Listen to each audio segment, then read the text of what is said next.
Hello, everyone, and welcome back to Sleepless Campfire. Tonight, we travel into the forgotten backroads of Maine's North Woods, places where light fades, and what remains are stories that refuse to die. Across these vast forests, frozen lakes, and isolated outposts are accounts drawn from Warden service reports, witness testimonies, and archived emergency broadcasts. Each one verified, recorded, and retold in their own words. These are the calls that have kept wardens awake long after their shifts ended, the encounters that defy explanation even to those who know these woods better than anyone. Now, let us begin with our first story. It was late October of 2014 when Warden Ryan Matthews began his final patrol of the season at Chamberlain Lake. The autumn colors had already surrendered to the approaching winter, leaving the landscape in shades of gray and brown. Matthews had worked this territory for 7 years, knowing every trail, every ridge, every inlet that dotted the massive body of water stretching across northern Maine. The radio in his truck crackled with intermittent static as he made his way along the eastern shore, checking fishing camps that would soon be abandoned until spring. The weather had turned unexpectedly that afternoon, with thick fog rolling in from the north, blanketing everything in a damp, cold embrace. Visibility had dropped to less than 50 feet in some areas, making navigation treacherous even for someone as familiar with the terrain as Matthews. At approximately 3:47 p.m., he radioed headquarters to report his position near the inlet of Allagash Stream, noting the deteriorating conditions. "Visibility near zero," his transmission stated, proceeding with caution to check the Johnson camp before heading back. That was the last official communication from Warden Matthews. When Matthews failed to report back by his scheduled 6:00 p.m. check-in, dispatch attempted to raise him on the radio. Nothing. They tried his cell phone, no signal, which wasn't unusual in this remote region.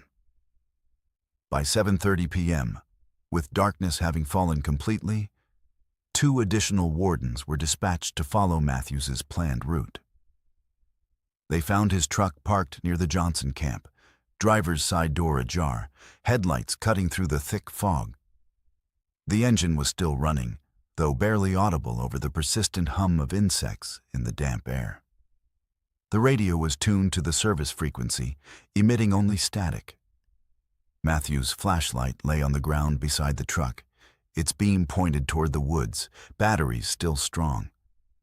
The search that followed was one of the most extensive in Maine Warden service history.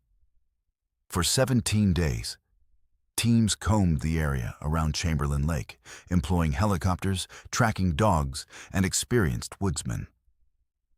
They found no footprints beyond those around the truck, no signs of struggle, no indication where Matthews might have gone.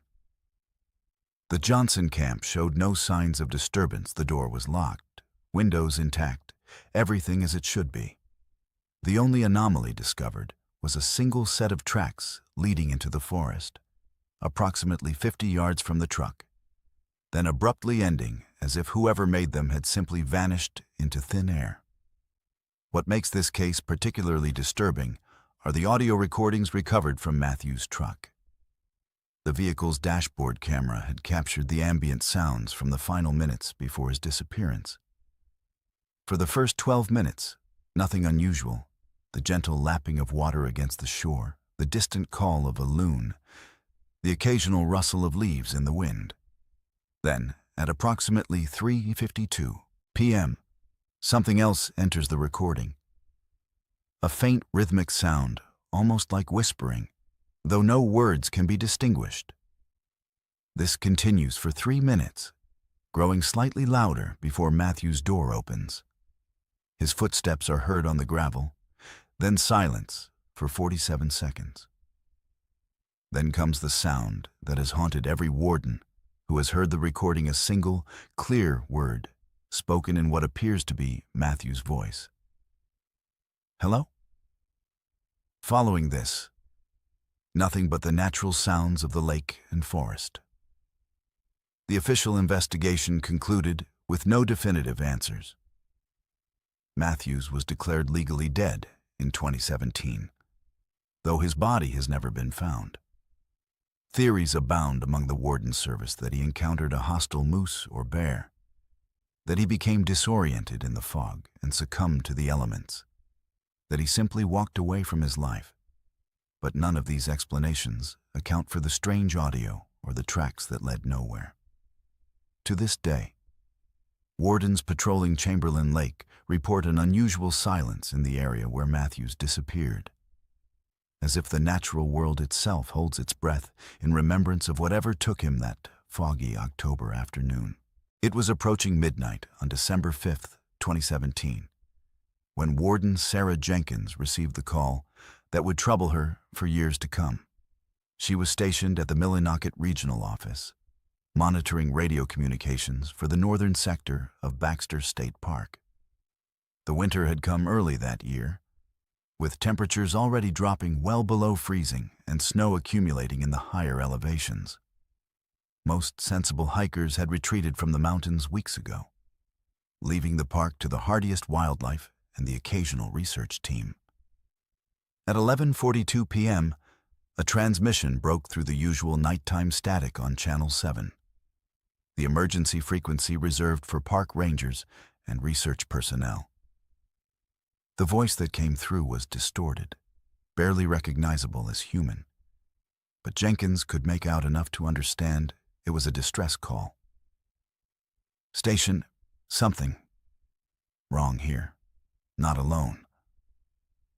The transmission cut in and out, as if something was interfering with the signal. Jenkins attempted to respond, but her transmission seemed to go unanswered. For the next 23 minutes, the voice continued to break through intermittently, each time becoming more frantic, less coherent. What made these transmissions particularly unsettling was their origin. According to the signal triangulation equipment, they were coming from somewhere near Chimney Pond, approximately 4 miles into the park from the nearest road. More troubling, the signal appeared to be moving first near the pond, then ascending toward the higher elevations of Catahdean's tableland. This was impossible in December, when that area should be completely inaccessible due to ice and snow accumulation. Jenkins radioed the 2 wardens on duty, requesting they check the Chimney Pond area at first light, though she privately doubted they would find anyone alive in those conditions. The transmissions continued until 12:05 a.m., when they stopped abruptly. The final words captured were chilling in their clarity. "It's here. It's here. It's," followed by a sound that Jenkins described in her official report as similar to radio feedback, but with an organic quality, like something breathing into the microphone. After that, only static remained on Channel 7 for the rest of her shift. When the morning came, Wardens Michael Torres and David Chen hiked to Chimney Pond, finding the ranger cabin locked and undisturbed, with no indication anyone had been there since late October. They searched the surrounding area for hours, discovering no footprints in the snow other than their own and those of wildlife. The radio equipment in the cabin showed no signs of tampering. Torres noted in his report that the temperature at Chimney Pond that morning was negative 14 degrees Fahrenheit, with wind chills approaching 40 below conditions that would make survival for more than a few hours nearly impossible without proper equipment. The investigation that followed revealed no registered research teams or expeditions in the park at that time. No permits had been issued for winter camping in that sector. All known parties who might have had access to Channel 7 were accounted for. The radio logs showed no equipment checked out to anyone who should have been in that area. In essence, no one should have been making those transmissions. Yet the recordings remained as undeniable evidence that someone or something had been calling for help from the frozen slopes of Maine's highest peak. What makes this case particularly disturbing to the Warden Service is not just the mystery of who was making the calls, but what they were running from. The increasing panic in the voice, the mention of not being alone, the final desperate words before that strange breathing sound all suggest something more than simply being lost in the wilderness. Several wardens who have listened to the recordings report feeling an inexplicable sense of dread, as if whatever was pursuing the unknown caller might still be out there, waiting in the frozen vastness of the North Woods. To this day, Channel 7 is monitored more carefully than any other frequency in the park, though most wardens privately hope they never again hear anything like those December transmissions from Katahdin. It was early September of 2019 when Warden James Wilson first noticed the anomaly while reviewing trail camera footage from the Allagash Wilderness Waterway. The cameras were part of a wildlife monitoring project that had been in place for 3 years, capturing images of animals along the popular canoe route. Wilson had been assigned to catalog the footage, a routine task that usually revealed little more than moose, deer, and the occasional bear. But the images from Camera 7, positioned near Round Pond, showed something that shouldn't exist. The first strange image appeared on September 3rd at 4:17 a.m. It showed what appeared to be a humanoid figure standing at the water's edge, approximately 75 yards from the camera.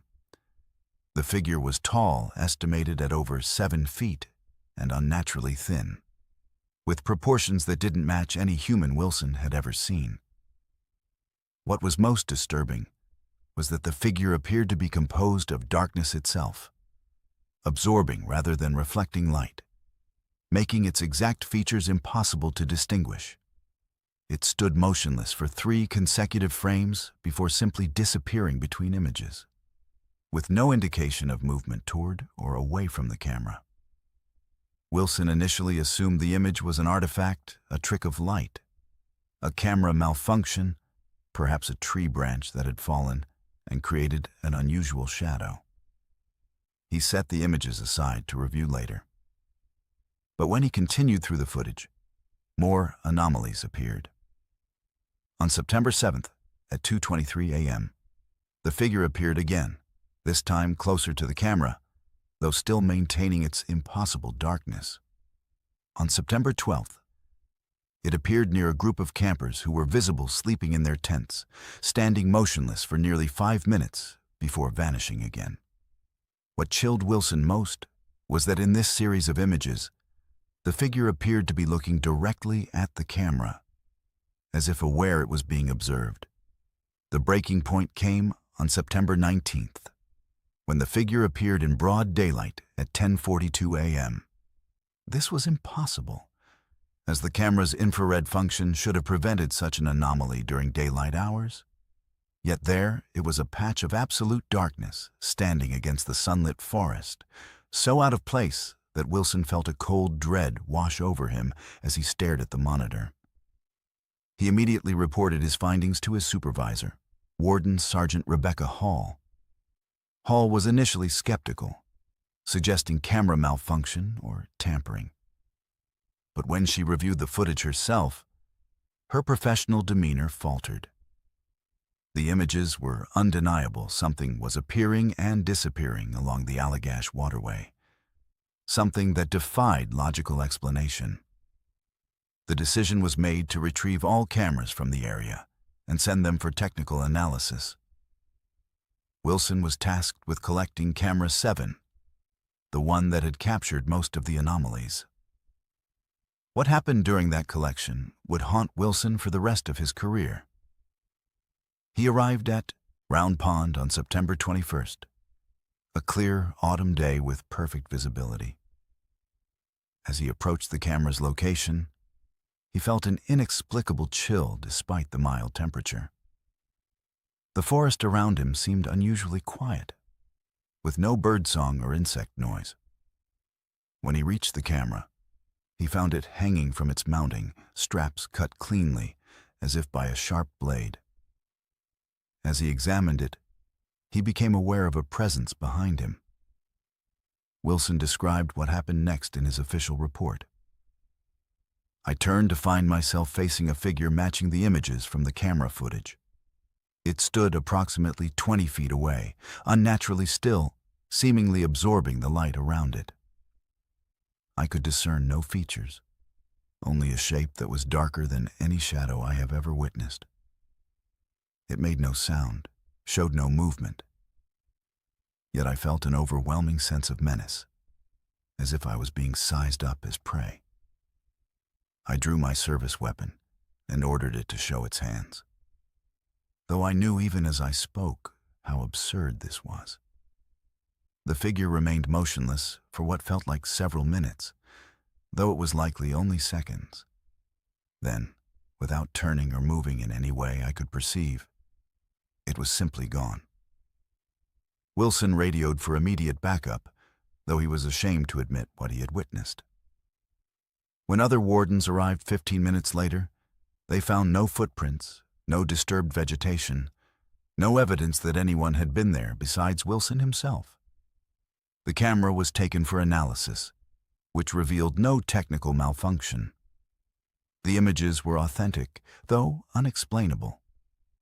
Wilson was temporarily reassigned to desk duty while the incident was investigated, though no official explanation was ever recorded. The Round Pond cameras were never replaced, and that section of the Allagash waterway is now quietly avoided by most wardens when possible. Some whisper among the service that the figure Wilson encountered is the same entity spoken of in old Penobscot legends, a shadow being that haunts the deepest forests, appearing to those who wander too far from civilization. Whatever it was, its image remains in the archives of the Maine Warden Service, a silent testament to the mysteries that still lurk in the North Woods. It was late May of 2021 when two hikers discovered the damaged audio recorder near Katahdin Stream Campground. Sarah Mitchell and Tom Riley were experienced backpackers making their way through Baxter State Park during the brief period between snowmelt and black fly season. They had set up camp approximately 2 miles from the main campground when Mitchell noticed something glinting in the sunlight. Near the trail, a small digital recorder, partially buried in mud and showing signs of having been exposed to the elements for some time. What made the discovery unusual was not just finding expensive electronic equipment in the wilderness, but the condition in which it was found. The recorder was a professional-grade model, the type used by journalists or researchers, with a rugged exterior designed to withstand rough handling. Yet it had been damaged in a strange way. The casing appeared to have been partially melted, as if exposed to extreme heat. Yet the surrounding vegetation showed no signs of fire. The memory card, however, seemed intact, and Mitchell, curious about what might be recorded, carefully removed it and placed it in a protective case. The hikers turned the recorder over to park rangers the next day, noting the strange circumstances of their discovery. Rangers initially assumed it belonged to a researcher who had lost it during the previous season, but no reports of missing equipment had been filed. The memory card was sent to the State Forensics Lab for analysis, where technicians managed to recover several audio files despite water damage to the card itself. What those recordings contained would become one of the most perplexing cases in the history of the Maine Warden Service. The first 3 files appeared to be routine field notes, possibly from a biologist studying bird populations in the park. A calm, professional voice described species observed, weather conditions, and other scientific observations. These recordings were dated May 15, 16, and 17 of the previous year. The 4th file, dated May 18th, began similarly, but took a disturbing turn approximately 3 minutes in. In this recording, the researcher's voice becomes hesitant, concerned. "There's something out here," the voice notes. "Not an animal I recognize. The tracks are wrong, too large for a bear, wrong shape for a moose. Almost human, but the stride length is impossible." The recording continues with the researcher following what appears to be a trail of tracks, describing them in detail. 5-toed impressions, but spaced too far apart. Whatever made these was moving fast, yet there's no sign of weight displacement in the soil. It's as if it was barely touching the ground. The 5th file, dated later the same day, captures the researcher's growing unease. "I've been hearing something for the past hour. A whistling sound, but with a rhythm that's too regular to be natural. It seems to be keeping pace with me, though I never see anything. The wildlife here has gone completely silent. No birds, no squirrels, nothing. Even the insects have stopped their noise. The recording continues with the researchers setting up what appears to be an automated recording device before bedding down for the night. If whatever is out there comes close tonight, I want to capture it.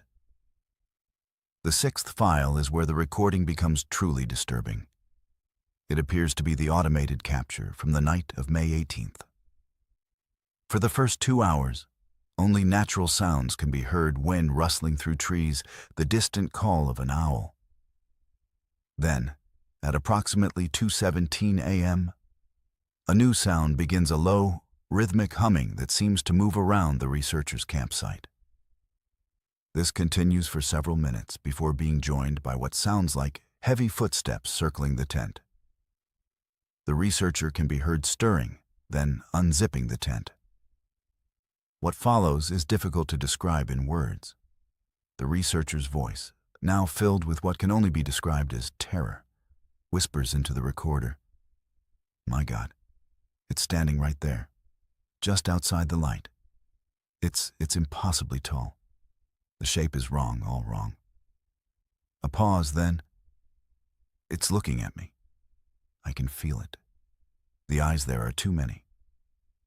This is followed by a strange clicking sound. Then what appears to be the researcher fumbling with equipment. The final sounds captured are a scream that cuts off abruptly, followed by several minutes of silence. Then the sound of something moving away through the forest. The seventh and final file appears to have been recorded the next morning by someone else, a different voice, clearly distressed. Found the camp, torn apart. No sign of Henderson. Blood on the tent flap, but not enough to suggest a fatal injury. Whatever took him left these tracks, the same ones he was recording yesterday. They lead north toward the tableland, then just stop at the base of the cliff. It's as if whatever made them went straight up the rock face. The recording ends with, "I'm leaving the recorder here, taking Henderson's notes back. This is beyond anything we've encountered before. I don't know what's in these woods, but it's not in any field guide." The Maine Warden Service launched an extensive search for the missing researcher, identified as Dr. Alan Henderson, a biologist from the University of Maine who had been conducting a bird migration study in the park. Despite weeks of searching, no trace of Henderson was ever found beyond his abandoned campsite. The strange tracks mentioned in the recording were documented by investigators, though they defied identification by wildlife experts. The case remains officially open, though most believe Henderson fell victim to some unknown predator or perhaps a mental breakdown that led him into the wilderness unprepared. What troubles those who have heard the recordings is not just what they capture, but the authenticity that seems undeniable in the researcher's voice. The progression from scientific curiosity to growing unease to outright terror feels genuine, as does the final recording by the unknown colleague. The Maine Warden Service keeps the original recordings in a secure evidence locker, though copies have circulated quietly among rangers and researchers who work in the state's most remote wilderness areas. To this day, some who have listened to the final recording report hearing something in the background, a faint clicking or whistling sound that they can't quite identify, yet which haunts their dreams long after the recording has ended. It was early November of 2015 when Warden David Miller first heard the old story from a retired logger named Gus Thibodeau. Miller had stopped at Thibodeau's cabin near the Quebec border to check on him as part of his regular patrol of the remote region. The conversation, as it often did with old-timers, turned to strange happenings in the woods. That's when Thibodeau mentioned what locals used to call Bigfoot Mountain, a peak in the chain between the St. John and Allagash watersheds that had earned its name long before the term Bigfoot entered popular culture. According to Thibodeau, The mountain had been considered cursed or haunted by the Penobscot people long before loggers arrived in the late 1800s. They spoke of a creature that lived there taller than any man, covered in dark hair, able to move through the forest without making a sound. Most dismissed these stories as folklore, but strange incidents continued through the logging boom of the early 20th century. Loggers' camps near the mountain reported unusual occurrences, tools disappearing, strange footprints around camps in the morning, unsettling howls that didn't match any known animal. What caught Miller's attention was Thibodeau's mention of a specific incident from 1978, when a group of game wardens had investigated reports of the creature and had documented something that had never been properly explained. They found tracks, Thibodeau recalled, his voice dropping to a near whisper. Not just a few, but a whole trail of them, led right up to a cabin where 2 trappers had disappeared. The wardens took plaster casts, photographs, everything. Then the state told them to drop it, said it was a bear, and that was that. Intrigued, Miller began researching the incident in the Warden Service archives. He found a thin file labeled Allagash Incident, 1978, that contained little more than a brief report and a few photographs. The report, written by Sergeant Frank Whitmore, described an investigation into the disappearance of 2 trappers, Jean-Paul Bouchard and Michel Leblanc, who had last been seen on November 3, 1978. Their cabin was found abandoned on November 7th, with signs of a struggle but no blood or indication of what had happened to them. What made the report unusual were the photographs attached. They showed a series of footprints in the snow around the cabin impressions that were clearly not made by any human or animal known to inhabit Maine. The prints were large, approximately 16 inches in length, with a stride that measured over 6 feet in places. They circled the cabin several times before leading off into the forest, where they were eventually lost in rocky terrain. The photographs also showed damage to the cabin door, a series of deep gouges that appeared to have been made by something with enormous strength and sharp claws. The most disturbing part of the file was a handwritten note at the bottom of the last page, apparently added after the initial report. Spoke with Chief Warden about the evidence. He advised me to classify this as a bear attack and close the file. When I questioned this directive, he informed me that similar incidents had been documented over the years and that the state preferred not to encourage speculation about what might be living in the more remote areas of the North Woods. I have complied with this directive, but I cannot in good conscience attribute these tracks or the damage to the cabin to any bear species I am familiar with. Miller's curiosity led him to seek out Whitmore, who had retired in the 1990s and was living in southern Maine. The former warden, now in his 80s, was reluctant to discuss the case at first, but eventually agreed to share what he remembered. I've never seen anything like those tracks before or since, Whitmore told Miller, and the sounds we heard that night like nothing I've experienced in 40 years of working in the woods. Something was out there, something that didn't belong. I think it took those men. Whitmore described how he and 2 other wardens had followed the tracks from the cabin for nearly 3 miles before losing them near a rocky outcropping. As they prepared to turn back, they heard a sound from the ridge above them, a deep, guttural call that echoed through the forest. It wasn't a bear, Whitmore insisted. It wasn't anything I'd ever heard. And then we saw it just a silhouette against the sky, but enormous. Must have been 8 or 9 feet tall. It watched us for a moment, then moved back into the trees without making a sound. We didn't follow. We couldn't. Miller's investigation eventually led him to speak with several other current and former wardens who had similar stories to tell sightings of large bipedal creatures in remote areas. Strange footprints that couldn't be explained. Encounters that defied rational explanation. None of these incidents had been officially documented, dismissed as misidentifications or simply not reported to avoid ridicule. Yet the consistency of the accounts was striking.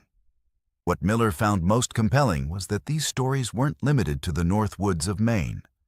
Similar accounts existed from forestry workers, hunters, and indigenous peoples across the northern forests of North America. The Penobscot name for the creature was Keichipequas, which roughly translates to giant man. The Maliseet called it Wolastokiik, meaning one who walks like a man but is not a man. These stories had existed long before European settlement, suggesting that whatever was being encountered was not a recent phenomenon, but something that had coexisted with humans in these forests for centuries. Miller compiled his findings into a comprehensive report that he submitted to his superiors in early 2016. The response was not what he expected. Rather than opening an official investigation, he was advised to drop the matter, told that the Warden Service didn't have the resources to investigate folklore. His report was filed away with a notation that it was not to be circulated or referenced in official communications. Today, Miller still patrols the same remote region where he first heard Thibodeau's story. He's never seen the creature himself, but he's found evidence that convinces him something unusual inhabits these woods. Strange tracks that don't match any known animal. Enormous structures made of broken tree limbs that serve no apparent purpose. Sounds that don't belong to any wildlife he's familiar with. He no longer reports these findings, knowing they will only be dismissed. But he remains watchful, aware that the North Woods of Maine hold mysteries that defy easy explanation, and that somewhere in those vast forests, something ancient and largely unseen continues to elude documentation, existing in the space between folklore and reality. It was approaching midnight on October 31st, 2018, when dispatcher Emily Roberts received the call that would trouble her for years to come. She was working the graveyard shift at the Greenville Regional Communications Center, handling routine calls and monitoring the various radio frequencies used by emergency services across northern Maine. The night had been quiet so far, with only a few minor incidents reported: a lost hunter who had found his way back to camp, a minor vehicle accident on Route 15, a false alarm at a lumber mill. Nothing unusual for a Halloween night in the North Woods. At 11:47 p.m., a call came in on the emergency line from a satellite phone, which immediately struck Roberts as unusual. Most people in the remote areas carried personal locator beacons or used traditional radio frequencies for emergencies. Satellite phones were expensive and generally reserved for research teams or corporate expeditions. The voice that came through the line was breathless, panicked, barely coherent. "This is Dr. Eleanor Vance from the Debs-Koniag Research Station," the caller stated, her words tumbling over each other. "We need help. Something's out here. It's trying to get in." Roberts immediately began following standard emergency protocol, asking for the caller's location, the nature of the emergency, how many people were involved. But Vance seemed unable to focus on these questions, her attention clearly directed elsewhere. "It's been circling the cabin for hours," Vance continued, her voice dropping to a near whisper. "First, we heard it on the perimeter sensors, something large, moving too quietly for an animal that size. Then we saw it through the thermal imager. God, the shape of it's wrong. All wrong." Roberts could hear what sounded like heavy breathing in the background, interspersed with occasional scratching noises, as if something was testing the walls of the cabin. Roberts radioed the two wardens on duty in the region, Warden Mark Thompson and Warden Lisa Chen, alerting them to the emergency call. Debs-Koniag was a remote research station approximately 12 miles from the nearest road, accessible only by foot or boat. The wardens would need at least 3 hours to reach the location, even if they left immediately. Roberts tried to keep Vance on the line, gathering what information she could while the wardens prepared. There are 4 of us here, Vance explained, her voice trembling. We're studying the impact of climate change on boreal forest ecosystems. We've been here for 6 weeks with no incidents. Until tonight. Roberts could hear another voice in the background, a male voice saying something about the doors and windows being reinforced. We've barricaded ourselves in the main cabin, Vance continued. The smaller outbuildings, something tore them apart. We heard the screaming about an hour ago. It was Martin. He was in the equipment shed. We couldn't get to him in time. Roberts felt a chill run down her spine as she listened, her professional demeanor momentarily faltering. In her 10 years as a dispatcher, she had handled hundreds of emergency calls, but none quite like this. The genuine terror in Vance's voice was palpable, as was the strange combination of scientific precision and primal fear in her description of whatever was outside the cabin. The thermal readings are impossible, Vance said, her voice taking on a more analytical tone despite the fear. Whatever it is, it doesn't register heat signatures like any mammal should. The imager shows cold spots, as if it's absorbing rather than emitting heat. And the size based on the distortion it creates in the air around it. I'd estimate it's at least 9 feet tall, possibly more. In the background, Roberts could hear what sounded like a low, rhythmic thumping, as if something large was testing the structure of the cabin. At 12:13 a.m., the connection was suddenly lost. Roberts attempted to call back, but the satellite phone wouldn't connect. She radioed the wardens with an update, informing them that contact had been lost and that they should approach the research station with caution. The next 2 hours were agonizing for Roberts as she waited for updates, monitoring various frequencies for any sign of the wardens or the research team. The first report came at 2:28 a.m. We're approaching the research station now. Warden Thompson's voice came through the radio, strained and breathless. There's something wrong here. The outbuildings have been torn apart, completely destroyed. There's blood on the ground near what's left of the equipment shed. A pause, then. The main cabin is dark. No lights, no movement. We're approaching cautiously. What happened next was relayed to Roberts in fragmented, panicked transmissions. The door's been torn off its hinges, Thompson reported. There's blood everywhere. Signs of a struggle, but no body. A moment of silence, then. Wait, there's someone here. Under the table. It's Vance. She's alive, but barely conscious. Another pause. Then Chen's voice came through the radio. My God, Thompson, look at this. The walls, they've been shredded.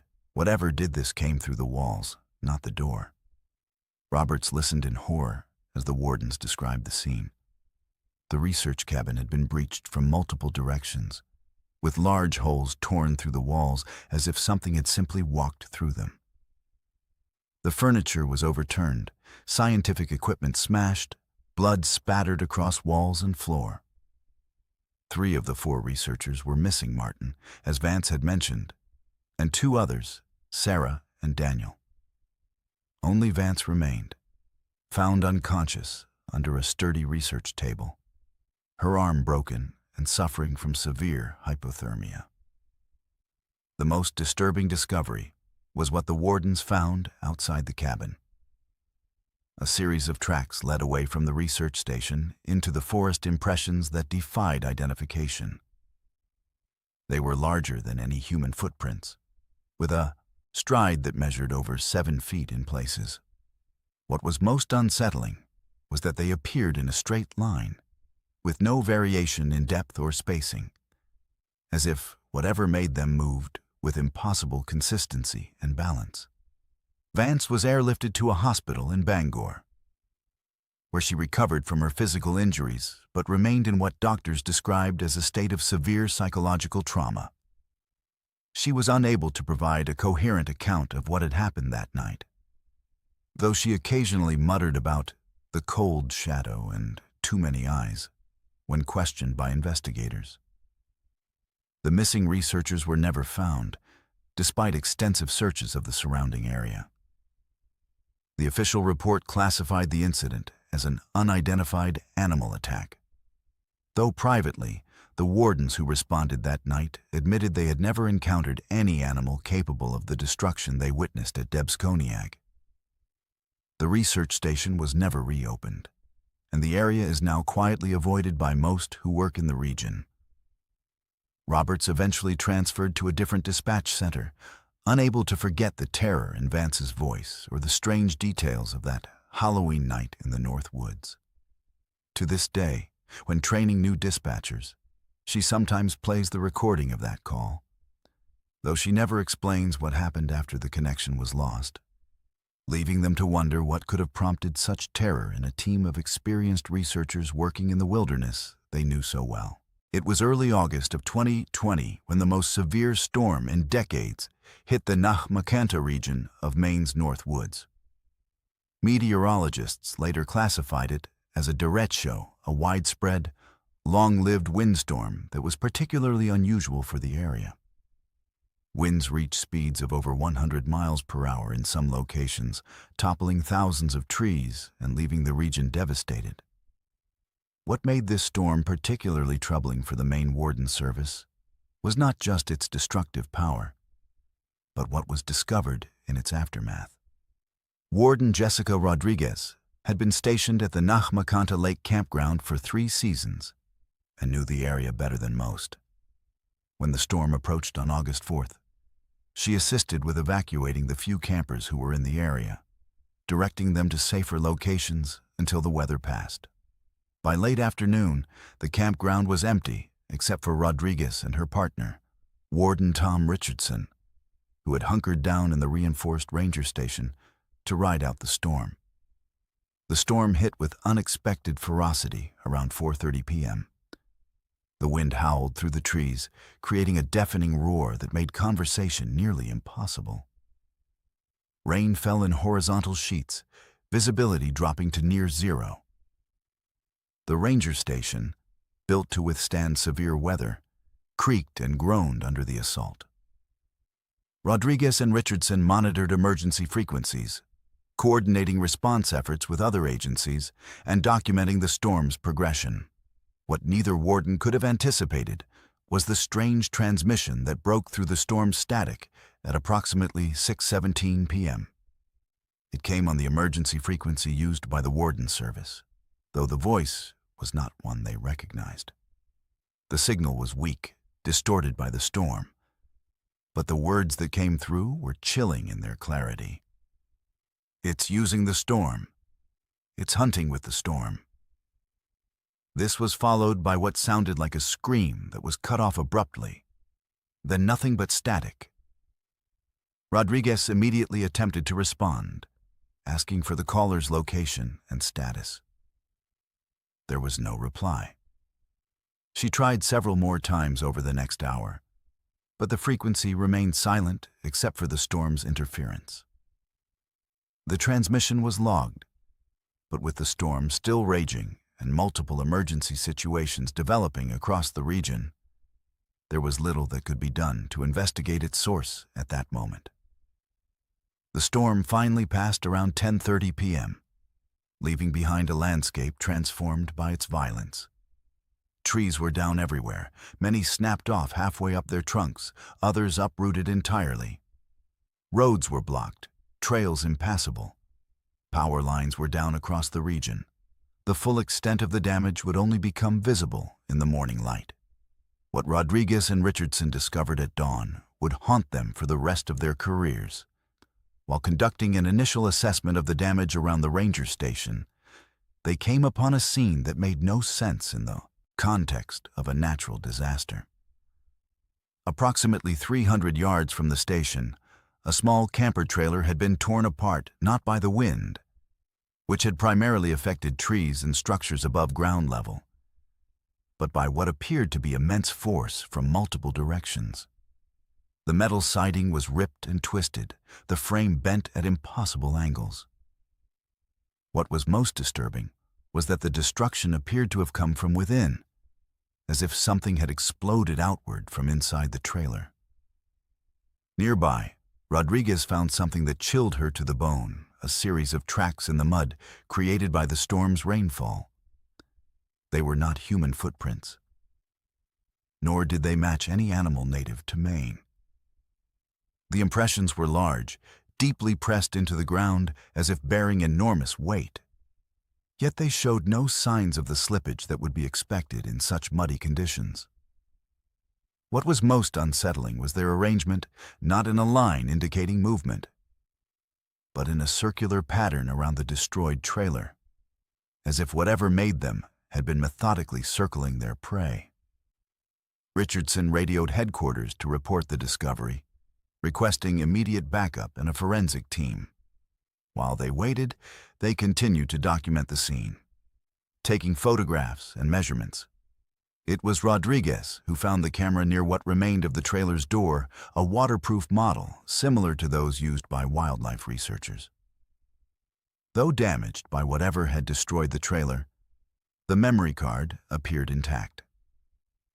When forensic analysts later examined the card, they found a series of images that defied explanation. The first few showed the trailer and surrounding area as the storm began to intensify. Then came images of what appeared to be a large, dark figure moving through the trees during the height of the storm. The figure was barely visible through the rain and wind, but its size was evident standing well above the 8-foot-tall pines surrounding the campsite. What was most disturbing was that the storm seemed to part around it, as if it was somehow immune to the winds that were tearing apart everything else. The final images showed the figure approaching the trailer, then a series of blurry, chaotic shots that appeared to capture the destruction from within. The last clear image showed what appeared to be a hand or claw reaching toward the camera, something impossibly large, with what looked like too many joints or fingers. Then, nothing but darkness. The investigation that followed revealed that the trailer belonged to a freelance journalist named Michael Reeves, who had been working on a book about strange phenomena in the North Woods. Reeves was never found, though his passport and other identification were discovered in the wreckage of the trailer. The official report classified his death as storm-related fatality, though privately, the wardens and investigators who examined the scene admitted that the evidence pointed to something far more disturbing. What troubles Rodriguez most is not just what she found that morning, but the implications of the strange transmission received during the storm. It's using the storm. It's hunting with the storm.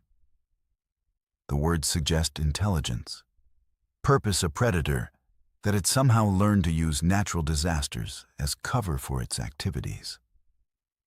The idea that something like that might exist in the North Woods, unseen and largely undocumented, is more frightening than any storm. Today, the area where Reeves's trailer was found has been left to return to its natural state, though few wardens patrol there willingly. The storm of August 2020 has been recorded as one of Maine's worst natural disasters. But those who know what was discovered in its aftermath understand that the storm was merely a backdrop for something far more terrifying. In the vast wilderness of the North Woods, there are still mysteries that defy explanation, and the line between natural and supernatural sometimes blurs in ways that challenge our understanding of the world. It was late September of 2022 when Warden Marcus Hayes began what would be his final patrol in the Eagle Lake region of the North Woods. Hayes was a 15-year veteran of the Maine Warden Service, known for his quiet competence and deep knowledge of the territory he patrolled. He had spent most of his career in the northern districts, developing a reputation for finding lost hikers and navigating terrain that challenged even experienced woodsmen. The autumn of 2022 had been unusually dry, with forest fire concerns keeping the Warden Service busy as hunters and outdoor enthusiasts took advantage of the pleasant weather. Hayes left the Eagle Lake Regional Office at 8 a.m. on September 29th, planning to check several remote camps along the Canadian border before returning by evening. His truck was equipped with the standard gear first aid supplies, emergency rations, a winch for extracting vehicles from difficult terrain, and a satellite phone for areas where radio communication was unreliable. He was dressed in his uniform, with a sidearm and the standard issue rifle that most wardens carried for protection against aggressive wildlife. The first communication from Hayes came at 9:17 a.m., when he radioed to report his position near St. Croix Lake. "Everything clear so far," his transmission stated. "No issues at the Anderson camp. Heading north to check the shoreline camps."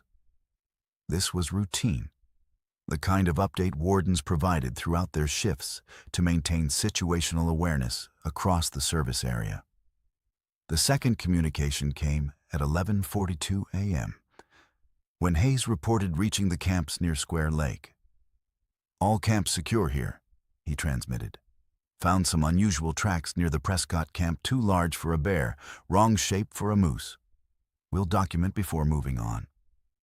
This was not entirely unusual. Wardens occasionally encountered tracks that didn't immediately match known wildlife, though they typically turned out to be misidentifications or unusual but natural phenomena. What was unusual was Hayes's third transmission, which came at 1:28 p.m. His voice sounded strained, concerned. "Following the tracks from the Prescott camp," he reported. "They led north toward the border. Something's not right here. The stride length is impossible for any animal I know. Still no sign of the animal itself." Dispatch acknowledged the transmission and asked if he needed assistance. Hayes declined, stating that he would document the tracks and continue his patrol as planned. At 2:53 p.m., Hayes's final transmission came through. It was brief, urgent.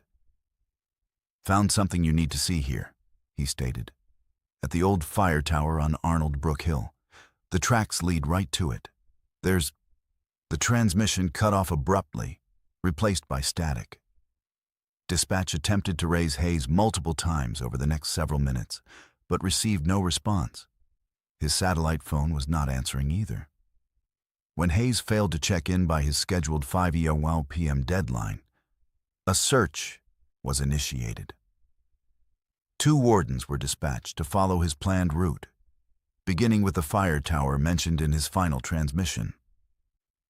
They reached the location at approximately 6:45 p.m., finding Hayes's truck parked at the base of the hill.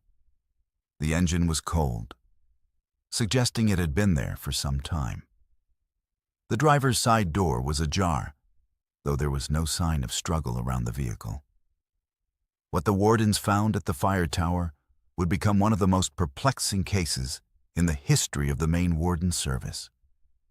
The wooden structure, built in the 1930s and long since abandoned, showed signs of recent activity.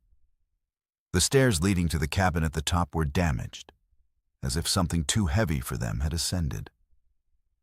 The door to the cabin hung from one hinge, torn open with enormous force. Inside the cabin, the wardens found Hayes's radio and satellite phone, both damaged beyond repair. His flashlight lay on the floor, its lens cracked but still functional.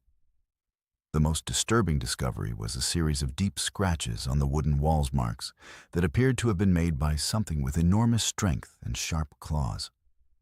Some were nearly an inch deep, cutting through decades of weathered wood as if it were soft clay. The search for Hayes expanded over the following days, eventually involving more than 50 wardens, search and rescue teams, and volunteers from surrounding communities. Tracking dogs were brought in, though they seemed unusually agitated in the area around the fire tower, refusing to follow any particular scent trail. Helicopters conducted aerial searches, though the dense forest canopy made visibility difficult. Divers checked nearby bodies of water, though nothing was found. What made the search particularly challenging were the tracks found around the fire tower. They matched the description Hayes had provided in his earlier transmissions, large impressions with an impossible stride length. The tracks circled the fire tower several times before leading off into the forest. where they were eventually lost in rocky terrain. What was most unsettling was that they appeared in places where no human or animal should have been able to traverse across steep rock faces, through dense thickets that should have been impassable, up the sides of cliffs where no footing was visible. The investigation into Hayes's disappearance revealed little concrete information. He was a respected warden, with no known enemies. His personal life showed no signs of trouble that might have led him to vanish voluntarily. His financial records were normal, with no unusual activity in the weeks leading up to his disappearance. He was, by all accounts, a dedicated professional who loved his work and the wilderness he patrolled.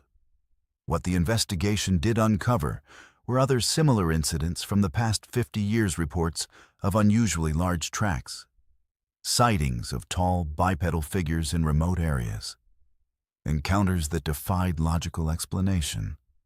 None of these incidents had been officially documented, dismissed as misidentifications or simply not reported to avoid ridicule.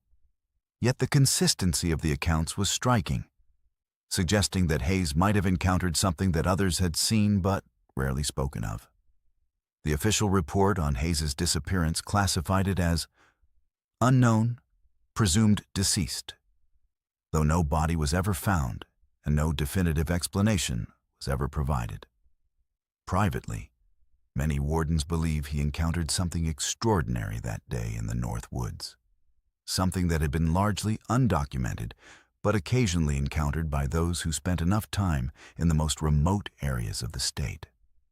Today, a small plaque at the Eagle Lake Regional Office commemorates Hayes's service to the Maine Warden Service. His case remains officially open, though most acknowledge that it will likely never be solved. The fire tower on Arnold Brook Hill still stands, though few wardens visit it anymore. Those who do report an unusual silence in the area, as if the natural world itself holds its breath in remembrance of whatever took Marcus Hayes on that September afternoon in the North Woods. The Maine North Woods remain vast and unknowable, a wilderness that has resisted complete understanding despite centuries of exploration. The stories we've shared tonight represent only a fraction of the strange encounters documented by the Maine Warden Service incidents that challenge our understanding of the natural world and remind us that not everything can be explained by science or logic. These accounts, verified yet unexplained, suggest that in the most remote corners of our country, mysteries still exist that defy easy categorization. What connects these stories is not just their setting in the rugged wilderness of northern Maine, but the genuine confusion and fear experienced by those who witnessed them firsthand. Wardens trained to identify wildlife, track lost individuals, and respond to emergencies found themselves confronting phenomena that fell outside their training and experience. In each case, something ancient and largely unseen reminded us that the natural world still holds secrets we have yet to uncover. The silence that follows these encounters is perhaps more telling than the events themselves. The reluctance of officials to document or discuss such incidents, the quiet avoidance of certain areas by those who know what happened there, the unspoken acknowledgement among those who work in the wilderness that some things are better left uninvestigated, all suggest a world that operates beyond our understanding, where the line between reality and myth sometimes blurs in ways that challenge our perception of what is possible. If you or someone you know has a true story to share about unexplained encounters in America's wilderness, leave it in the comments below. The Sleepless Campfire team reviews every submission,